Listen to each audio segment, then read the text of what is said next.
good to go. All right. Got people filtering in. Thank you all for coming to this session.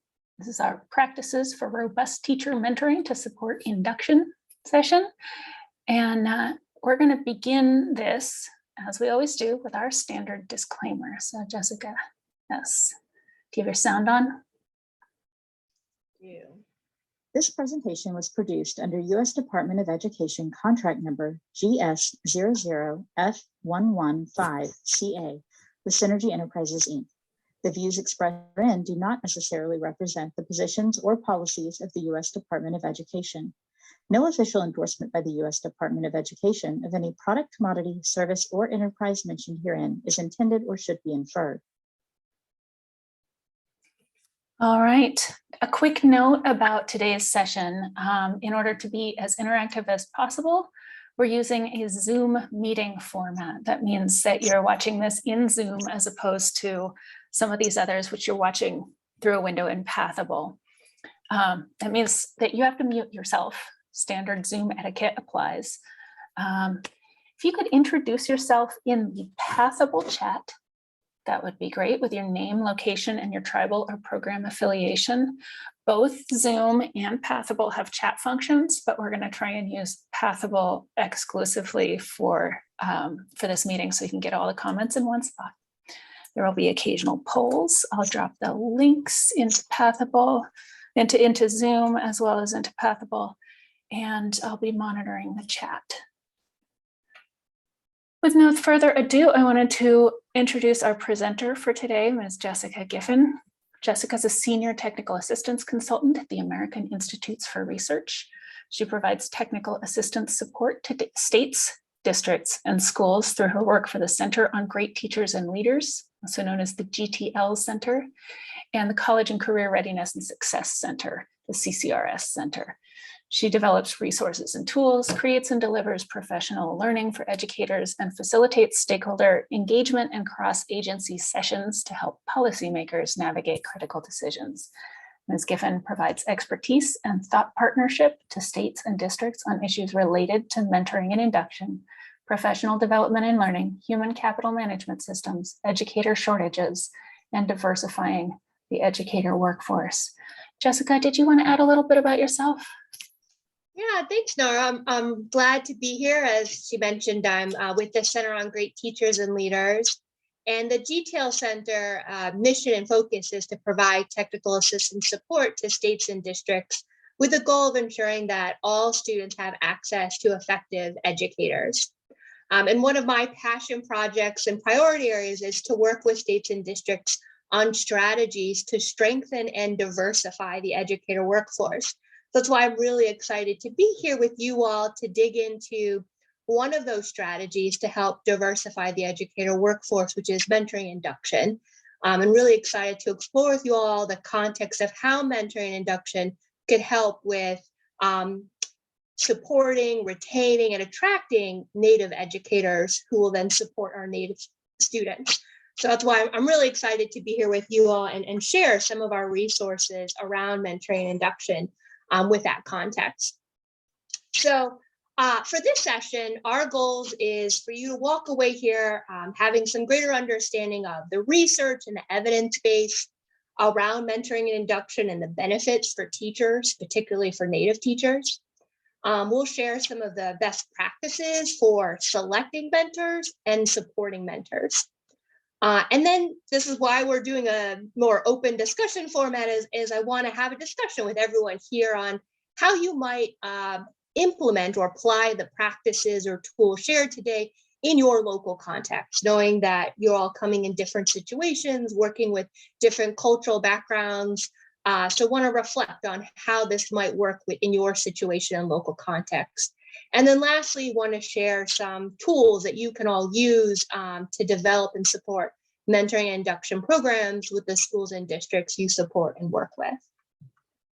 So the agenda will follow that same pattern of our objectives. We'll start by digging into some of the evidence base and the benefits of mentoring and induction, dig into those strategies around selecting and supporting mentors, and then have that discussion on how you might apply these strategies in your local context, and then sharing those resources.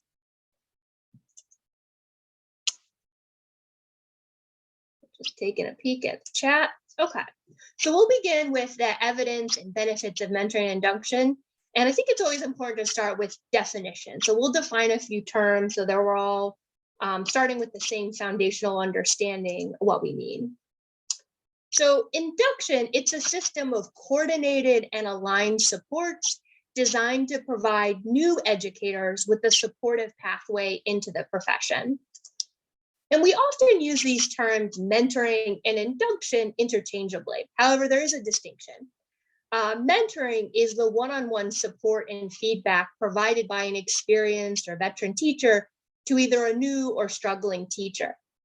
Whereas an induction program is this larger systems of support.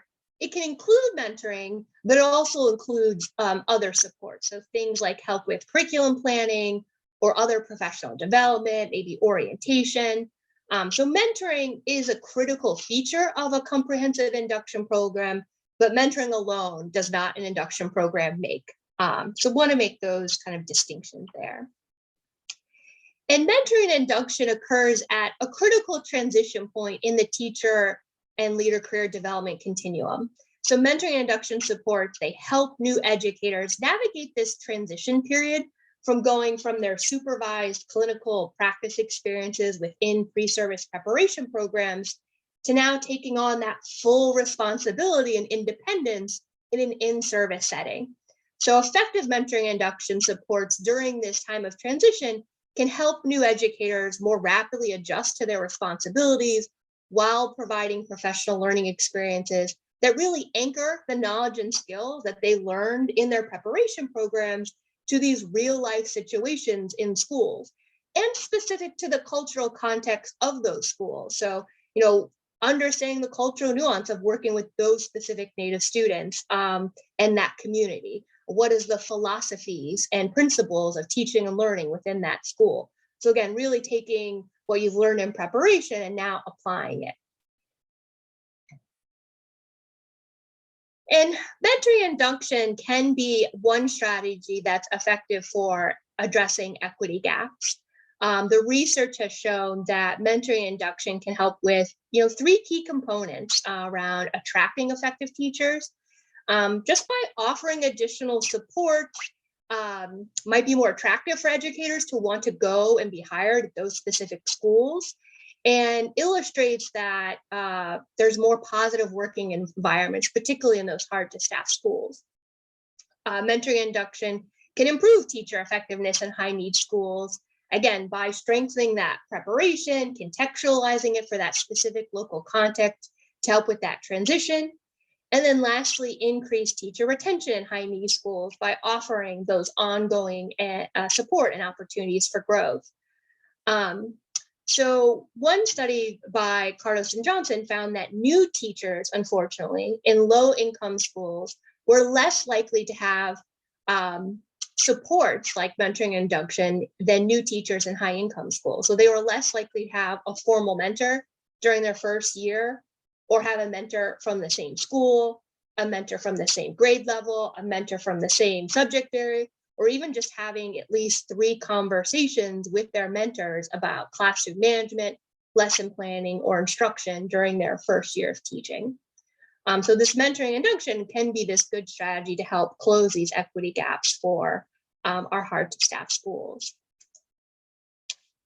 And just like you saw on the previous slide, as we looked at the benefits for retention, research has shown that comprehensive mentoring and induction experiences can lead to improved teacher retention, which we know is a critical aspect of alleviating teacher shortages.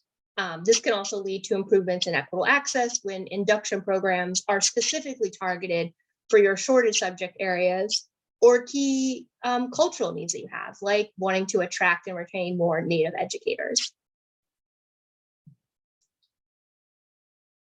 So this slide really highlights some more of the evidence and benefits of mentoring induction programs. So we know that evidence shares the claim that mentoring induction activities have a positive impact on teacher commitment and retention. teacher classroom instructional practices, and student achievement. Furthermore, mentoring induction can expand pathways into teacher leadership just by seeing that mentoring is an option. That is a role that you as a teacher can continue to grow professionally without having to leave the classroom, which again signals improved school climate and working conditions. One study that examined the New Teacher Center's mentoring induction program that was conducted by SRI Education illustrated that 2 years of comprehensive induction supports for teachers resulted in positive impacts on student achievement. So much so that the students in grades 4 through 8 of those teachers who received that mentoring induction, they scored the equivalent of 2 to 4 months additional student learning in reading and English language arts, and an additional 2 to 5 months of student learning in mathematics.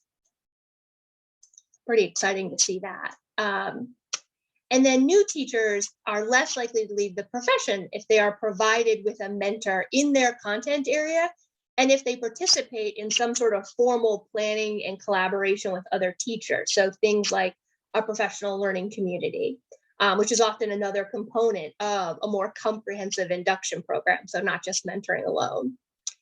And then the GTL Center, we did a study where we interviewed national and state teachers of the year to really unpack and explore with them, what were the things that really helped you become such an effective teacher?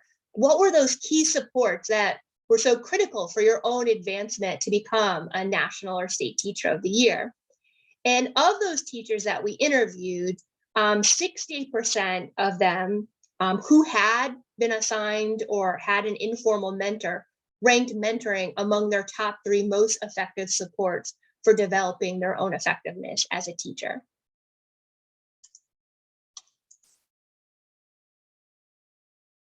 So that's a little bit about some of the evidence base, the research, and the potential benefits of mentoring induction.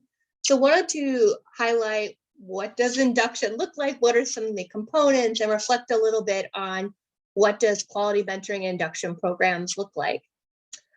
So the components of a comprehensive induction program really vary, but they typically include some combination of the following elements.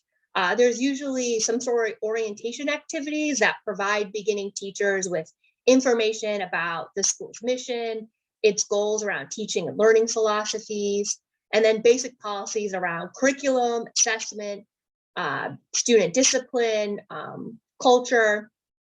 Another component is the strong mentoring program, but a key part of that is that mentors are provided some professional development or support, that they're not sort of volunteered and set off on their own, that there are supports that go along for the mentors, that there's ongoing organized professional development opportunities that are specific for beginning teachers, and that they are based on standards for teaching and learning, professional learning communities, or even communities of practice. So opportunities in which teachers can come together, share information, look at data together with this focus on continuously improving their instructional practice.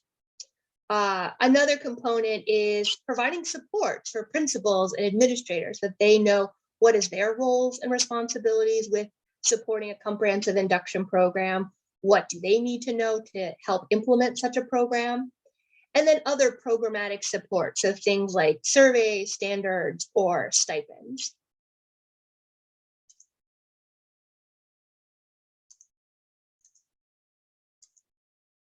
So want to give a chance now to use our poll feature and have you all reflect and brainstorm based on some of the components we shared. What do you think an effective induction program looks like? So we'll use the first poll if you want to navigate back to your Pathable window. It's an open response, and think about, what do you think effective induction programs look like? And we put in the chat the direct link if you want to go to the poll and find that tab and put your responses there. Now go ahead and show where so we can all look at it together.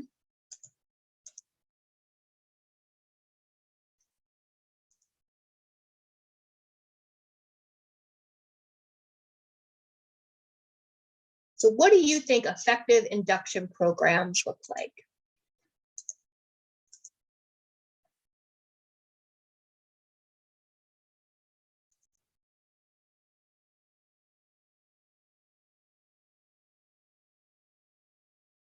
You may take one of those components we described and share a little more detail. What would make it effective? And let us know if you're having any trouble navigating to the polls.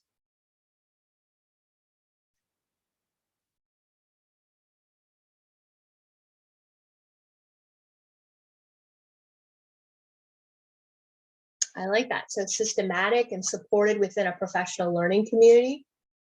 Great, so it's not standalone. So the kind of support that they're receiving in their mentoring aligns to the kinds of conversations that they're having as part of their PLC. Relationship building between the coaches and teachers and community buy-in. That's so important, that whatever your goal and purpose of the mentoring induction program should have buy-in and support from the community. And we know that coaching is very much relationship based in order to have the kind of impact building that relationship. I love folks who'll write a paragraph. They have a long thing about being a system, a 2-year system of ongoing support, right? It's not a one and done kind of sit and get. Things like observations, PLCs, graduate college credit, a stipend, other support, frequent evaluation to continuously improve the program. There's some great stuff there. I like this too. Collective PD for colleagues on culturally sustaining, revitalizing pedagogy. It's great.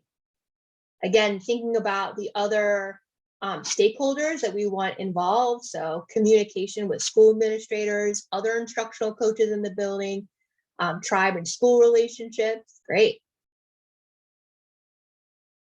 Okay. Well, thank you all for sharing a little bit about those are some good ideas and good things to include on what does high quality mentoring and induction programs look like. Let me get us back here and share a little bit about what the research says of some key quality features. So here are 9 qualities of effective induction programs, which matches a lot of what you said. You added some nice, rich detail to this. So some of these qualities that they've shared is that there's rigorous mentor selection based on qualities of an effective mentor. And I think it should have input from all those key stakeholders that you wanted to bring in additional buy-in. That's so important, and the cultural relevancy to it. Ongoing professional development, you all mentioned that. Multi-year, I think I saw someone say 2 years. Protected time, right? Time is so important. If the time isn't protected for the mentor and teacher to meet, then the coaching is not going to happen. Guidance around how we'll move teaching practice forward. So making sure it's specific and clear. That the mentoring is based on teaching standards and data-driven conversations. Ongoing teacher professional development, clear roles and responsibilities, and then again, that collaboration with all stakeholders in the design and with a focus on improvement. So that was just kind of a quick summary on, really unpacking the difference between mentoring and induction, some of the evidence and what it can look like. And next, we want to dig into some of the strategies on how you can select and support mentors in some of those tools. Before I move on, I'll just pause now to see, do we have any questions on the earlier sections before we move on that were submitted yet by anyone? I am not seeing any questions that have been submitted yet. You can always go to the polls section on Pathable and enter your questions for the speaker under the question there, or you can put them in the Pathable chat. Great, thank you. Okay, so then we will keep moving. And I'll just pause periodically in key sections to go through any questions you submit as well. So as we're thinking about mentor recruitment and selection and assignment, when done effectively, mentor recruitment selection can lead to those high quality relationships that we know is so essential between mentors and beginning teachers. And these relationships help beginning teachers improve their instructional practice, which then demonstrates to them, wow, this is really beneficial, this comprehensive induction program. And so when teachers see the value in their induction program, they are more likely to feel supported, and as a result, more likely to stay in the profession. But some of the practices for designing teacher-mentor programs have evolved as we learn more about what works. And so we might contrast some of these old school ways of doing business with this new vision for mentoring, recruitment, selection, and assignment. So you'll see on the slide, the left side column outlines some practices that maybe you've seen in your work, of ways that we've typically done things around mentor recruitment, selection, assignment. And then the column on the right is showing this new vision to help us really support that comprehensive induction support and demonstrate some of the best practices that we know from research.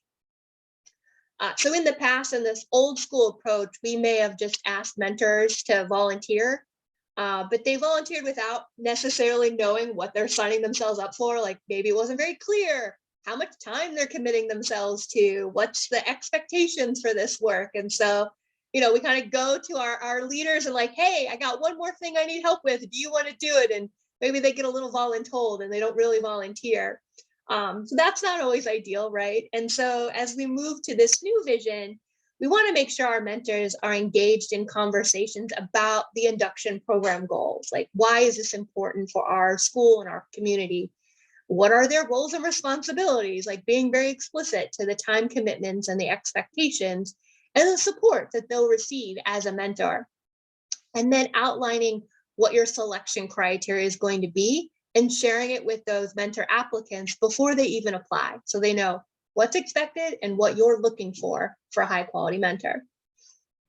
Perhaps in the past, mentors just volunteered. They didn't even have a formal application. Maybe there wasn't really an interview process.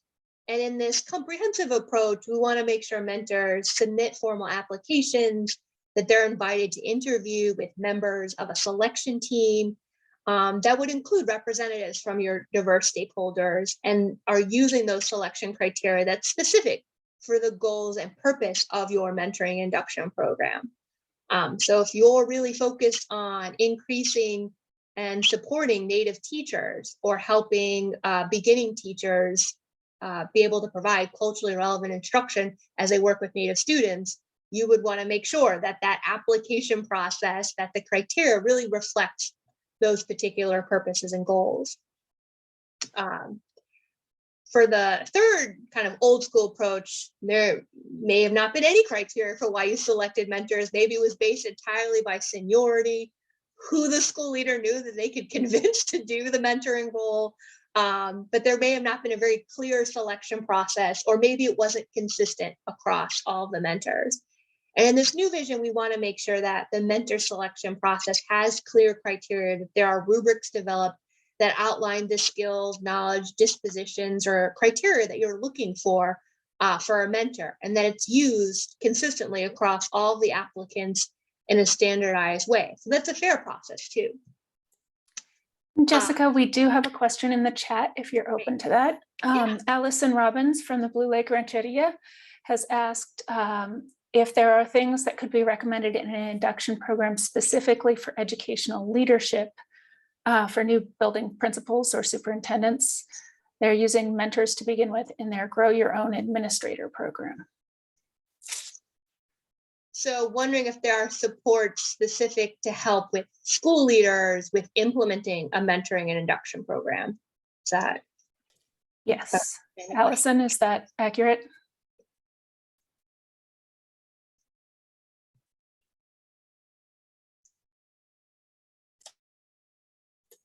I believe so, if you could answer that. Yeah, so yeah, we kind of touched on it lightly since this is really focusing on how you can support with mentors.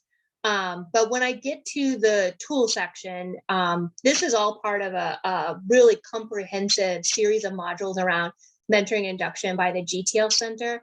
And we have a whole separate module that's just specific to supports for principals and school leaders, that we can share the link to that And it really depends on the program, but it includes similar research and guidebooks and tools on how you can develop and support principals as they're working through implementing these kinds of mentoring induction programs.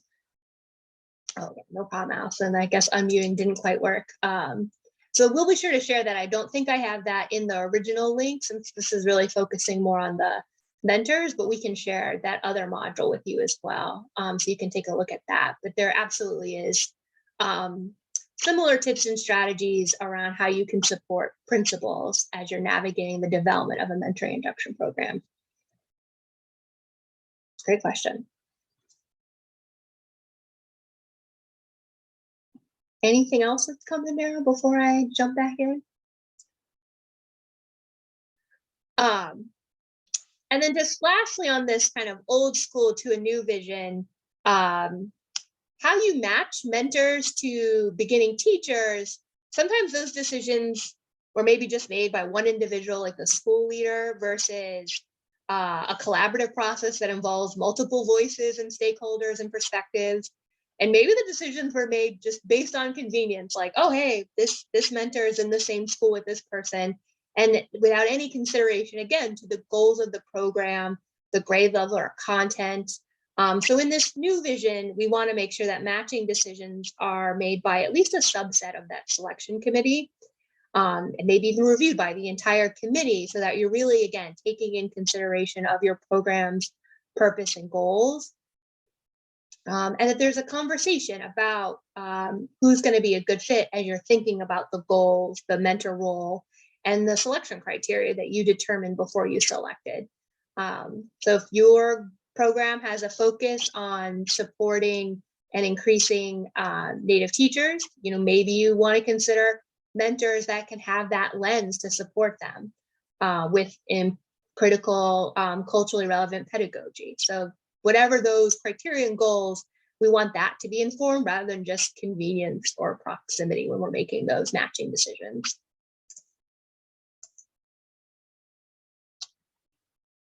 So this is a list of 4 basic tools that are needed to help effectively recruit mentors. And these tools can really help take a team from that old school way of mentor recruitment, selection, and assignment towards this more comprehensive recruitment, selection, and assignment practices.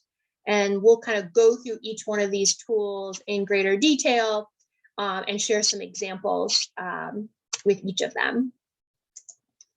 So the first tool, which I've sort of hinted at already, is a statement of the induction program purpose.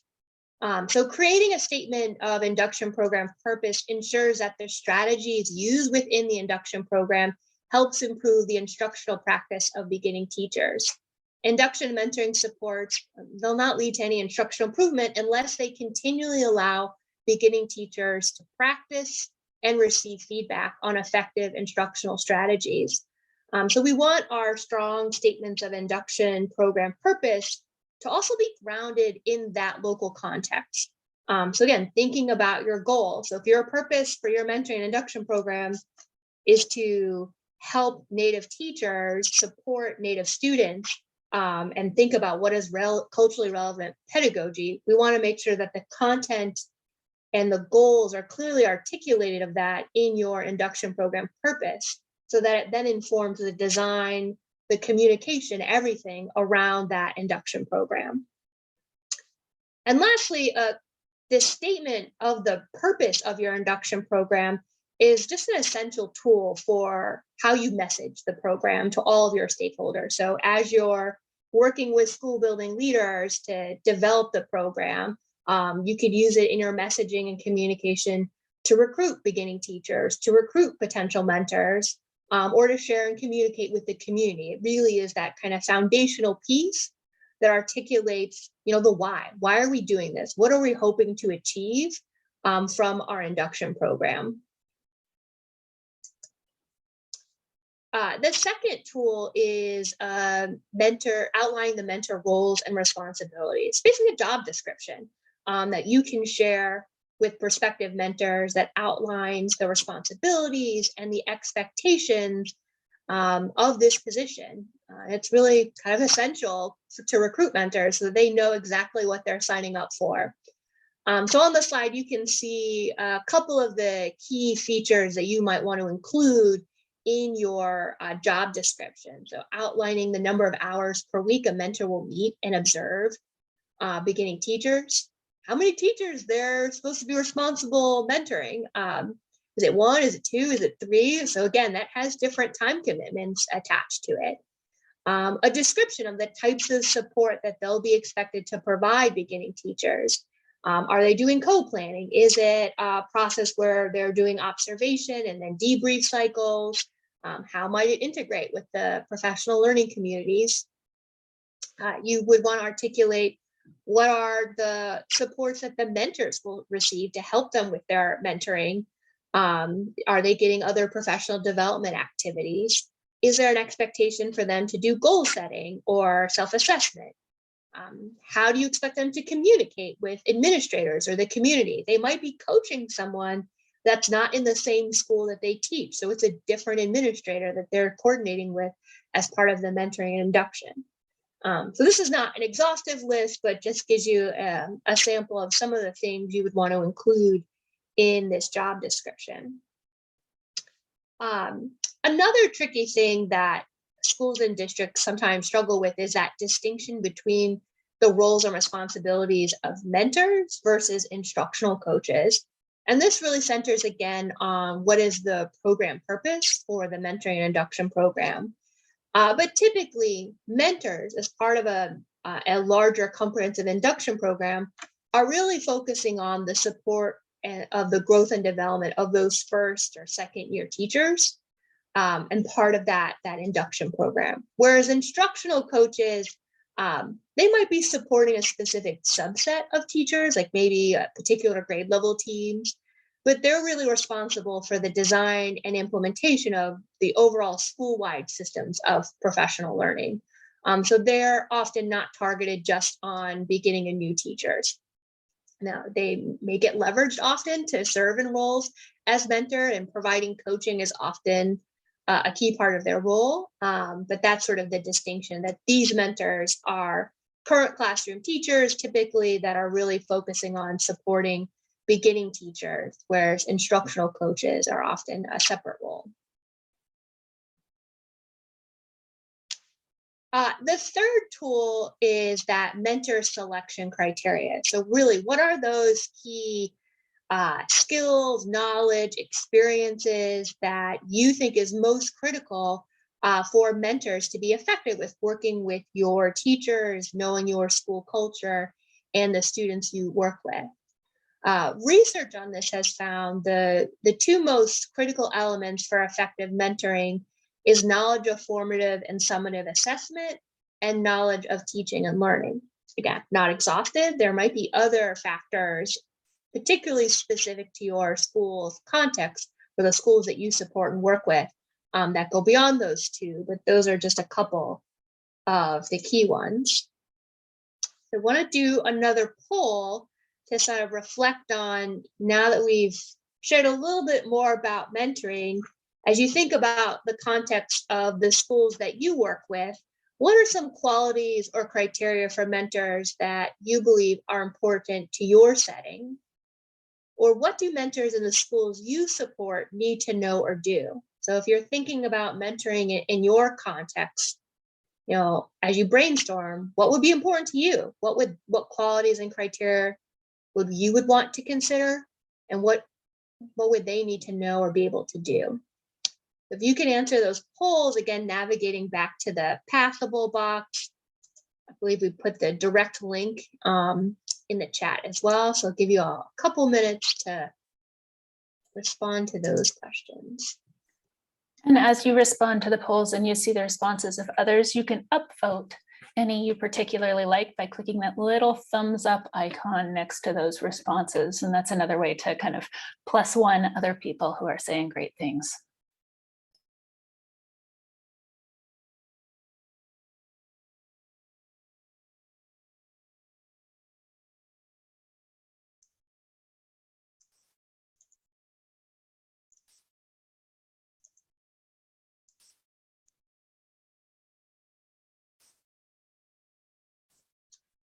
Okay, start seeing a few responses. So a demonstrated record of effectiveness in the classroom, right? We want folks who are great classroom teachers to help share their knowledge of what's helpful in the classroom with beginning teachers.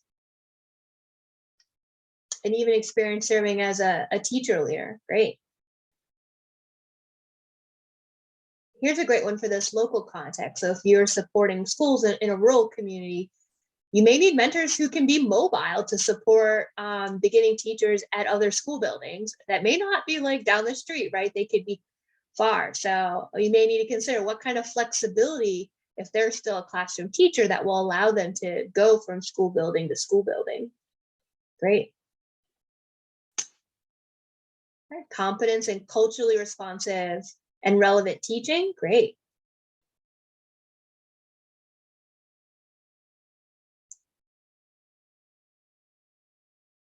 Ooh, relationships between school boards and administration, great. Yeah, so much of mentoring is all about that relationship building and trust. Professionalism, great listening skills, strong pedagogy, and just the ability to share. Taking those real life examples from your time in the classroom to help another teacher really reflect on their own context with the students they're supporting. Oh, I love this. A leader has a strong passion for education and is dedicated to lifelong learning, right? Just because they're great in the classroom doesn't mean there isn't going to be some learning for the mentor as they make this transition from becoming an instructional leader. And so a key part of that is being a lifelong learner, because it'll be a little bit of learning for them as they jump into this new mentoring role potentially. Great. All right, these are all really great. Let me jump back to our slides here, and I appreciate you all sharing your great insights of what would be essential for you all, and what qualities you think are important for an effective mentor. So similar to the last poll, I want to share a little bit from what we know from the research on some of the qualities of effective mentors. And I think you'll see a lot of overlap for some of the things you all shared. Things like that strong interpersonal skills I saw in some of your response. That lifelong learners right there on the front, right? Commitment to continuous improvement and equitable access to teaching. The ability to work effectively with students and adults from diverse backgrounds. I think there's somewhere in here around cultural relevancy as well. Teaching experience and enthusiasm for the teaching profession. So that definitely matched some of what you shared. Maybe some things I didn't see in your responses was, or at least not explicitly, definitely implicitly, ability to model effective standards-based teaching. I think that gets to that history of being an effective classroom teacher, which is the next one, evidence of outstanding teaching practice. Knowledge of student and adult learning needs, curriculum and assessment, and that adult learning needs might be new. That might be something that new mentors will need to stretch it and learn. So here are some other kind of criteria that you might consider for your mentor selection. And one of the tools we'll share at the end, this mentor selection criteria tally, kind of breaks these down further. But some of the big buckets are attitude and dispositions, professional competence and experience, communication skills, and interpersonal skills. And you'll see in the tool we'll show later how they break that down further. And then the last tool is developing your mentor selection team. So I've hinted before, we really want that selection team to represent diverse voices from multiple perspectives rather than having just an individual making that decision. So on the slide here are some examples of the types of roles that you might want to include in your mentor selection team. There might be more, again, that's specific to your context and the kinds of partnerships you all have with schools and districts. But this gives you kind of an idea of the types of roles you might want to include.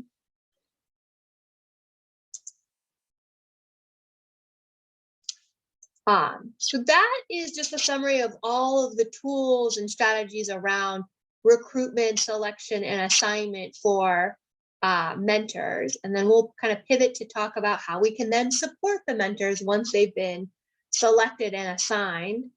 Just want to check if we've gotten any questions before we move on to the strategies around supports. I am not seeing any questions in the chat at this time or in the polls, but please don't hesitate to ask some. So before we dig into the support, I do have one more poll. I want you all to kind of reflect on, what supports, if any, are mentors provided in the schools or programs you work with? And then if you're, don't yet have a mentoring or induction program, what supports for mentors do you think would be helpful to strengthen mentoring for beginning teachers? Again, knowing your local context. So again, if you want to navigate to the Pathable, we'll put the link in the chat. Give you a minute here to reflect and respond. This group has been very busy. There are lots of poll answers already for this one. Oh, wow. Someone did the work ahead. Is that what happened?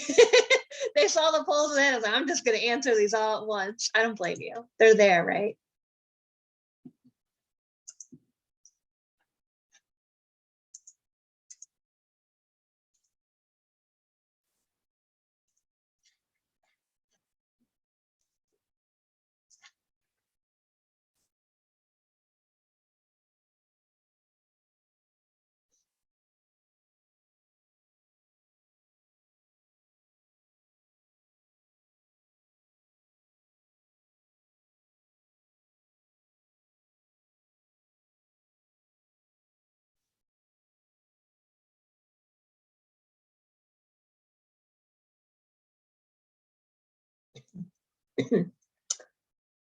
So yeah, I see one person shares that there is statewide mentoring induction, but it's not eligible to their tribal schools or educators in those schools. And so some of their programs really need kind of the resources to build these more comprehensive. See professional learning opportunities or monthly support meetings.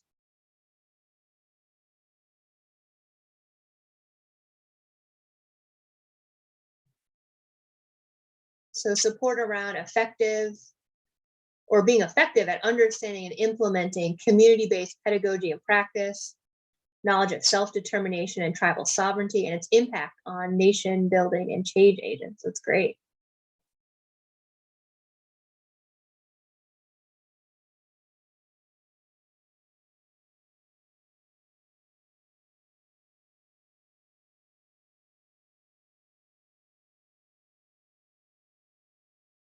Oh, I see working with districts to support local indigenous culture and history for teachers.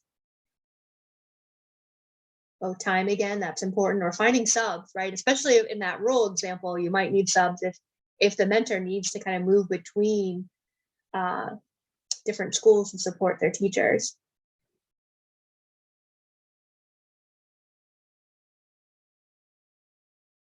Great. So it sounds like, again, as we assume, many of you are at kind of different places with developing or providing mentoring induction. But it sounds like even if you don't have a system, you've shared some ideas on the kinds of supports that would be helpful.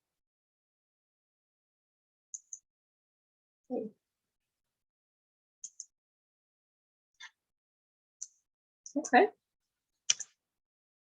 So just like there was kind of an old school approach to how we recruit and select mentors, similarly, the way we provide supports to mentors doesn't always support this more comprehensive vision for mentoring induction. So again, want to share some of the old school practices and what we would like to see happen for this more comprehensive induction program in this new vision, so that mentors really get the professional development support that they need to be really effective mentors specific to our communities and the challenges and needs of our students.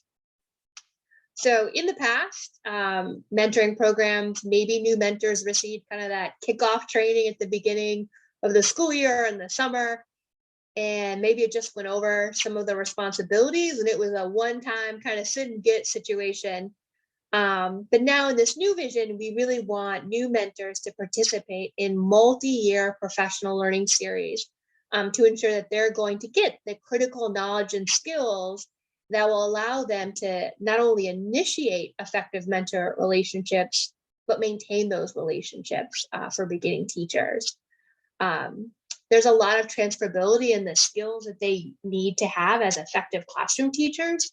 But it is a transition to take some of those skills and apply it to adult learners and the kinds of instructional leadership skills that you need. And so just because someone's a fabulous classroom teacher doesn't mean they're going to immediately take to coaching and mentoring without some additional support.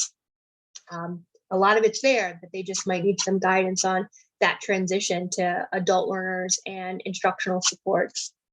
In the past, if there is professional learning, the topics, they may have been chosen without any consideration to the goals of the induction program or without regard to the specific needs of those mentor teachers.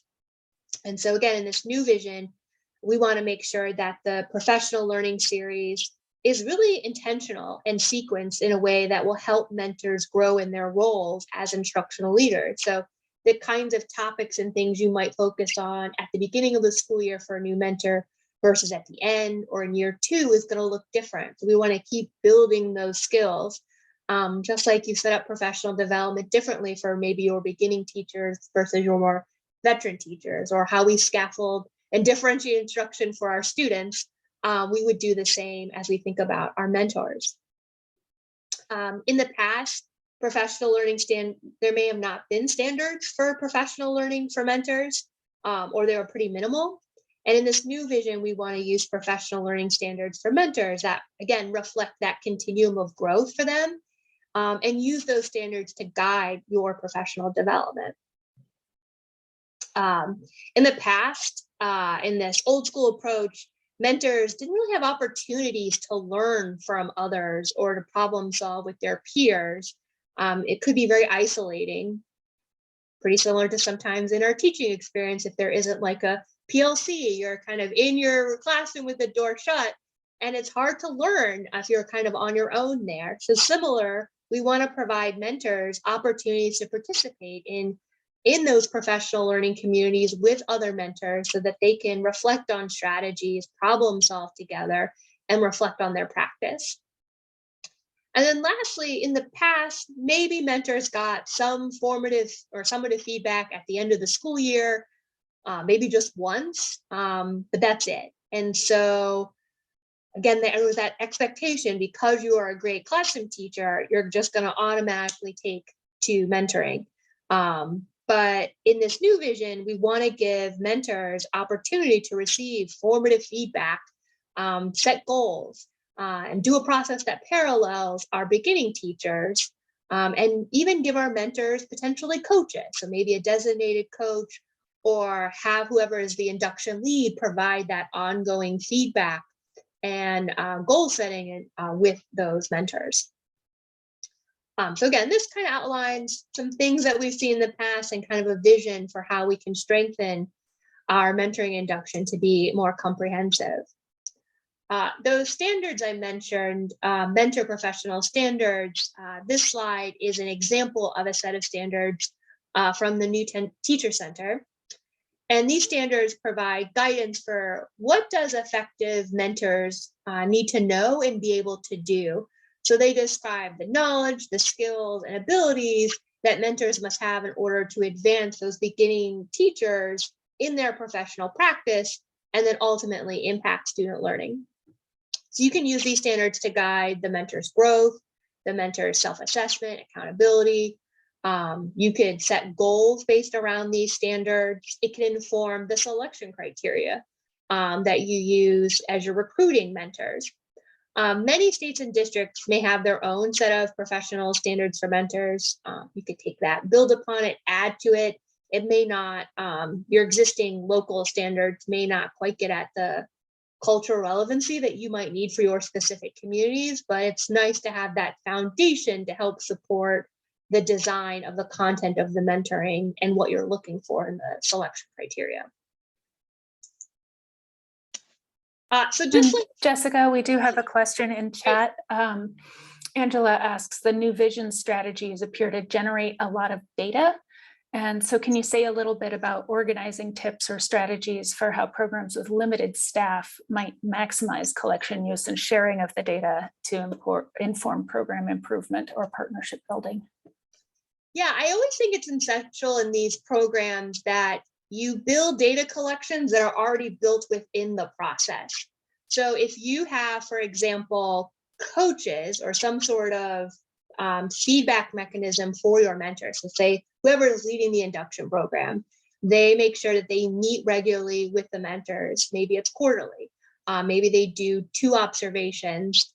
That the regular notes and goal setting process that you do that gives those supports to that mentor, that process, you use the data embedded within that process to reflect on how you might continuously improve your mentoring induction. So did those meetings actually happen? I think it's always best to streamline the natural data that you're collecting to implement the mentoring induction program, rather than creating new systems that, as you illuminated, require more manpower and resources. So as much as you can integrate what you're asking mentors and teachers to document as part of the program, to be able to use that. And there could be some tools. It could be as simple as a Google Doc that outlines the structure that, I don't know, you may have seen in your own like PLCs. You could do the same sort of structure as PLCs with your mentors or even your coaching, where they're filling out forms within a Google Doc. And that way you have, as part of the program, their notes and the kinds of reflective questions, and then it's all there for everyone to use. So there are some ways to streamline.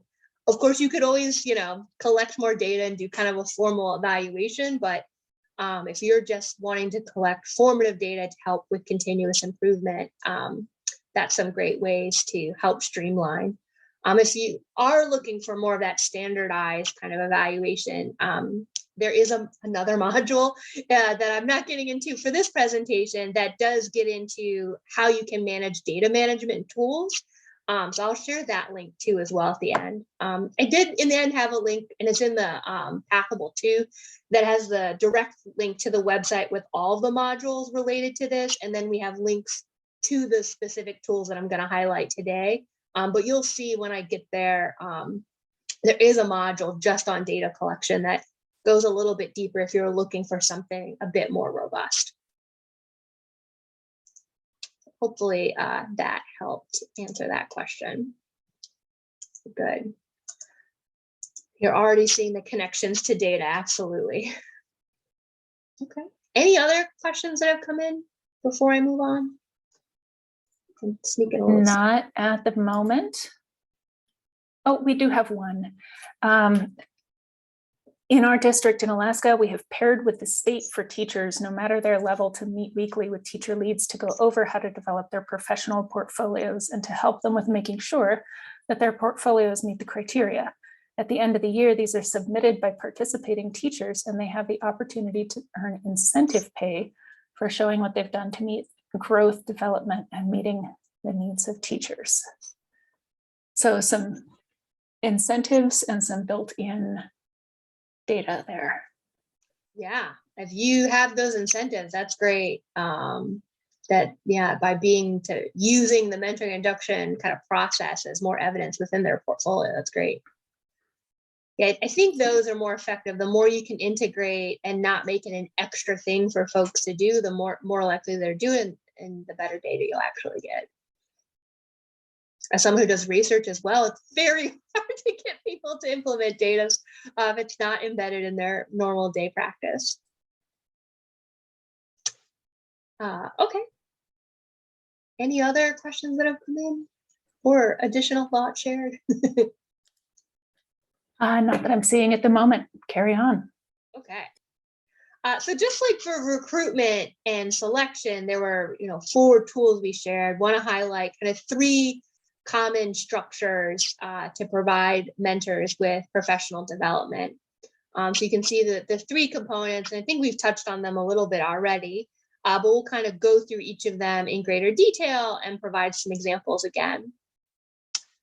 So the first one is that broader mentor professional learning series. So being an effective teacher doesn't necessarily translate that you're going to automatically be an effective instructional coach, that mentors are going to need learning experiences that develop those specific skills around coaching, supporting adult leaders, and instructional leadership. So this time I have us using the Zoom chat, or you can use the Pathable chat. We don't have a poll for this. I'm mixing it up a little bit now. If you could share in your schools that you support, what could be, or maybe you have some specific content or topics that you think would be beneficial for mentor professional learning. So it could be topics that you're already doing or topics you think could be beneficial for mentor professional learning. So you can put those in the Zoom chat just to be quicker, so you don't have to navigate to another place. But you're also welcome to use the Pathable chat too.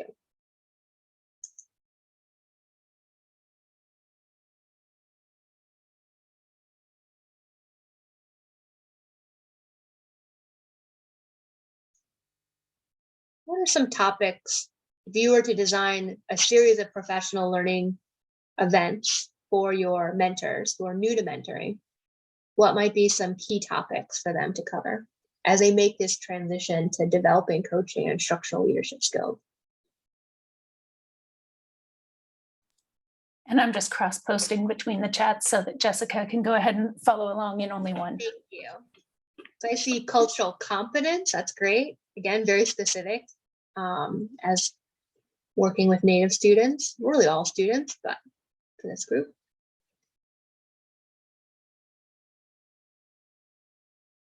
Oh, I love this. Conflict resolution, both between the person they're mentoring and to help the mentee with conflict resolution. Great. Personnel management, right? Again, they might be working with administrators that they've never worked with before, that may not be their direct building principals because they're coaching teachers from another school. Tribal language, culture, and history, it's great.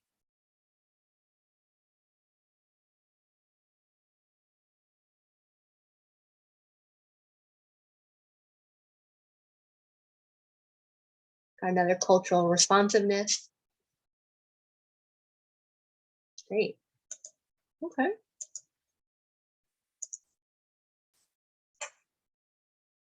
So on the second column I put here on the slides, here are some examples from the New Teacher Center on their professional learning series. You can see sharing some of the research needs for new teachers, some of the same things like cultural competence, communication, collaboration skills, those coaching skills, such as coaching, questioning and facilitation techniques, which look a little different, right, than what you would do with students versus adult learners. Their coaching practices. So like if you're going to do an observation and then have those reflective conversations after the observation, what does that look like? Or how can you support teachers with their data gathering strategies? And then any frameworks your schools or districts may use around teaching and learning and assessment. And so here's another example from the New Teacher Center that really kind of breaks down the key topics in their professional learning series. And this series lasts 2 years, and it's delivered in 4 two-day sessions per year. So you can see how it kind of builds upon each other and the different topics that they cover.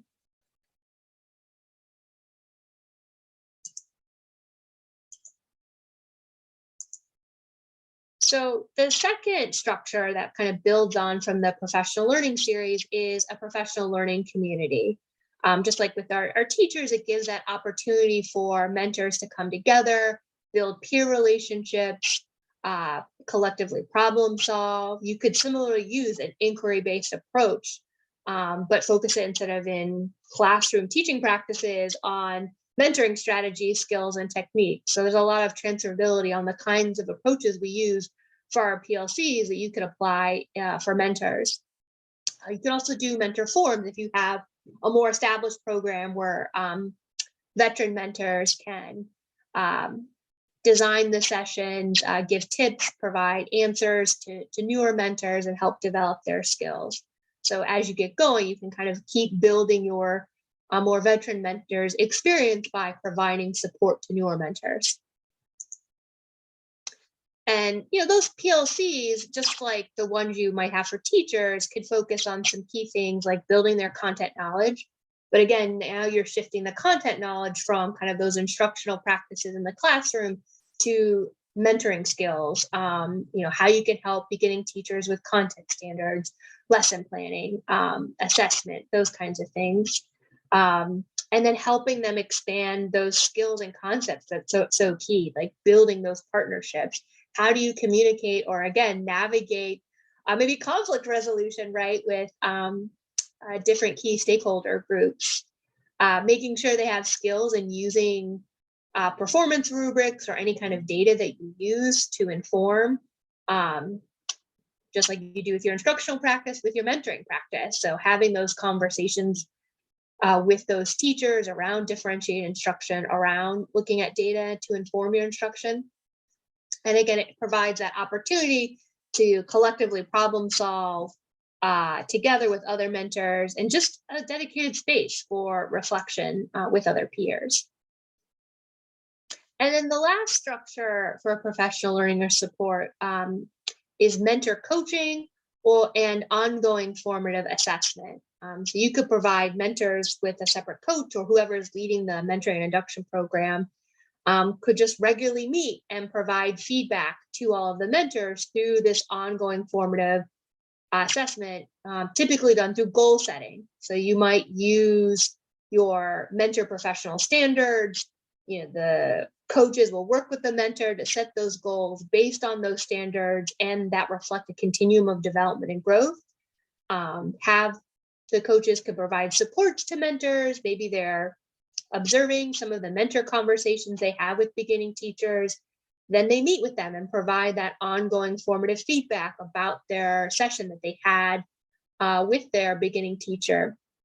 And then lastly, come together and reflect on how it went, how did the goal go, problem solve, think about next steps, and then adjust the goal going forward.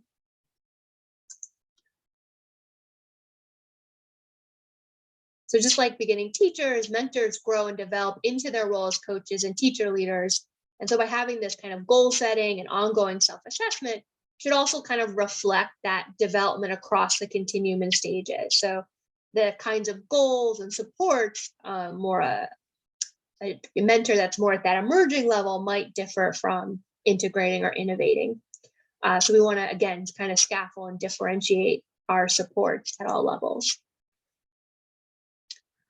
This highlights kind of some of the activities that mentor coaches might do as they work with mentors.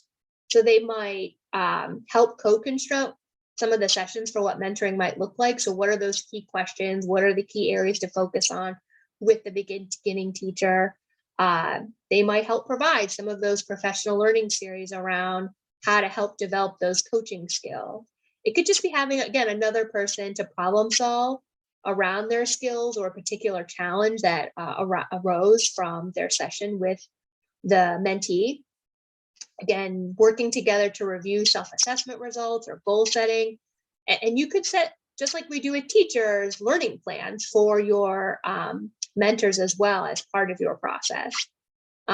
Doing those peer observations. So it could be the coach itself, or maybe all the mentors within a PLC may take opportunities to observe each other and give each other feedback, similar to coaching you might do in the classroom.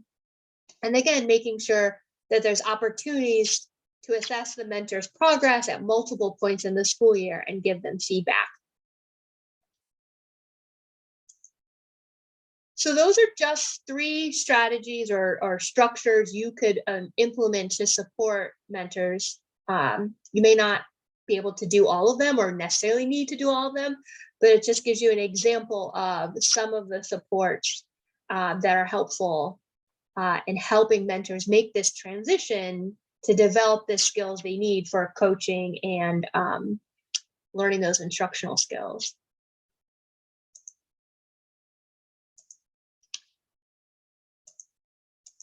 So I'm keeping an eye on the time, and I don't know if we'll have time to do the whole Padlet. So I think just to be a little quicker, I do want to give a chance to, think collectively, how you might apply all of these strategies and tools as you think about your local context. So we can share again, either through the chat in Zoom, but there's also a chance for you to speak up. So you're welcome to come off mute and kind of have a discussion. So I'd love to hear for this first question, are any of these strategies or tools or structures that we shared today, are you implementing any of them in your collaboration with the schools and districts that you're working with? And if so, which? Or maybe are there some that your schools are providing, but maybe you don't have a role? And if you're not that far along, are there some tools or strategies we shared today that piqued your interest, that are something you are considering? And if so, what conditions would you need to have them be effective in your local context? So I'll keep monitoring the chat, but again, feel free. Oh, I'm skipping the Jamboard. I don't think we have time for that. But feel free to just come off mute if you want to share how you view some of these strategies and tools in your local context, or as we heard today, what are some that maybe piqued your interest, but what sort of context or resources would you need to implement them in your context?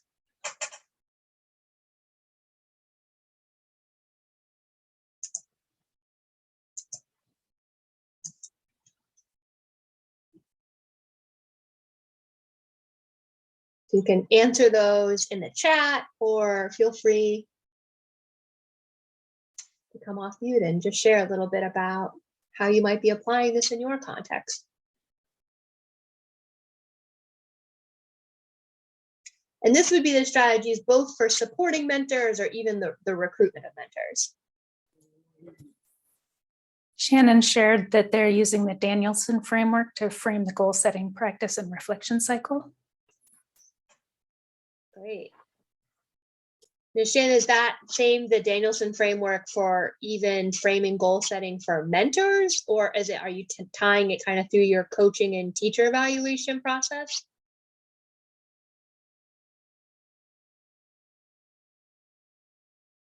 You might be not connected to audio, but that's okay too. But feel free to clarify in the chat as well.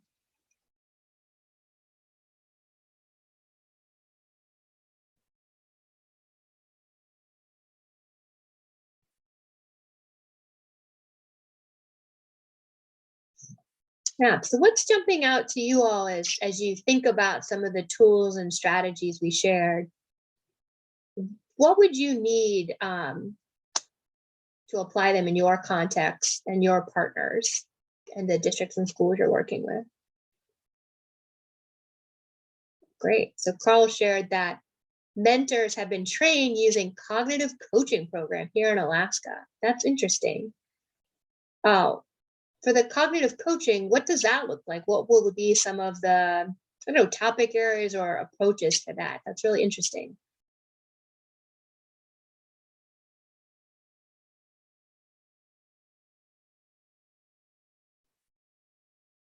I see, Shannon. So the Danielson framework is really for the new teachers, right, to develop their skills. But as mentors, they're really using that framework as their kind of foundation, as their coaching the beginning teacher. So they're using it as sort of almost like the standard as they're working through supporting those teachers. That makes sense.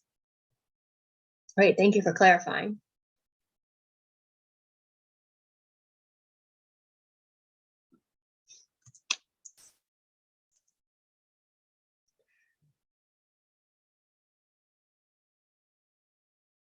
Okay, great, Carl. So that cognitive approach, it sounds like it's really forcing kind of a questioning technique that helps mentees really find solutions to their own challenges. So making sure they're being reflective in their practice rather than expecting the mentor to really give them the solutions. That's great. Then the last question for us to consider is, what role or leverage could you play to support the development of mentoring induction programs in the schools that you work with? I know all of you have sort of different levels of partnership with schools and districts, or maybe you're providing services. I know like a common approach is that the school or the district really takes on the recruitment and selection of mentors, but then the nonprofit or the program provider or the Institute of Higher Education, whoever has the greater expertise, may take the lead in the development of the mentoring program content and the supports provided to a mentor. So that's often a common collaboration I've seen, but curious how it's shaking out in your local context of what kind of role you all play as you're supporting the development of mentoring induction programs.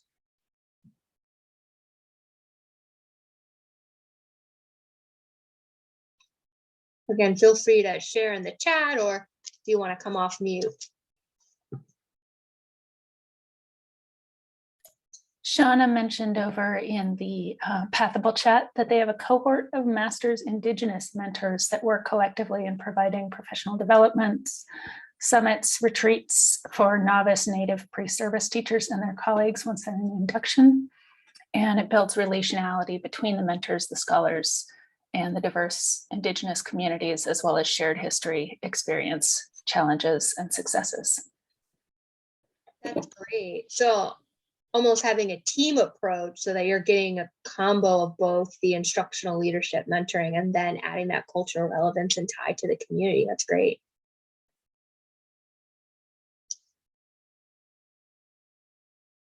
So then I see Shannon, it looks like your approach is more providing the professional development for school leaders so that they know how to build their own mentoring induction program that then can be used for college credit or continuing education credit. Great. So it's really coaching and supporting the school leaders to design their induction program versus you providing the mentoring induction program. Great. That really customizes it to their local context as well. Well, we just have a few minutes left, and I did promise to get to the tools and make sure you all have them.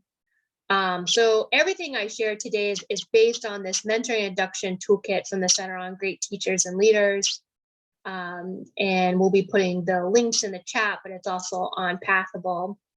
So you can see in this picture on the right, all the different topics. So, so module 5 here is that the principal's role in mentoring induction. So that kind of digs into supports for what role the principal typically plays in designing mentoring induction. And then the 7 module, collecting evidence of program success, that gets into some of the data for evaluative and continuous improvement. So you could check out that module to dig in a little bit more around that. But each of these modules include a presentation that summarizes the research, best practices. It includes kind of talking points. And then they have handouts or workbooks that provide supplemental information or team tools that kind of walk a team through designing the induction program. So it includes kind of those key guiding questions.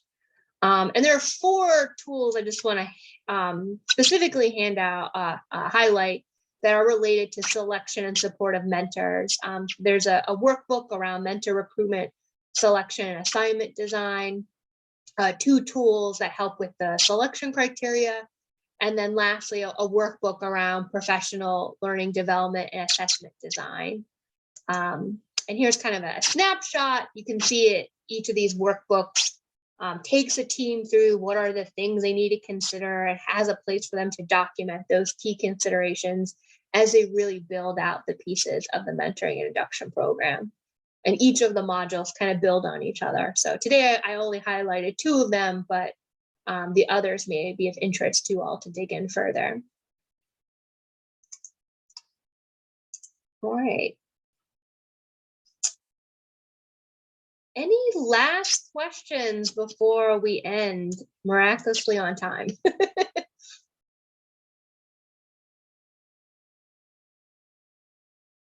I see we're making some connections on different approaches, so that's great.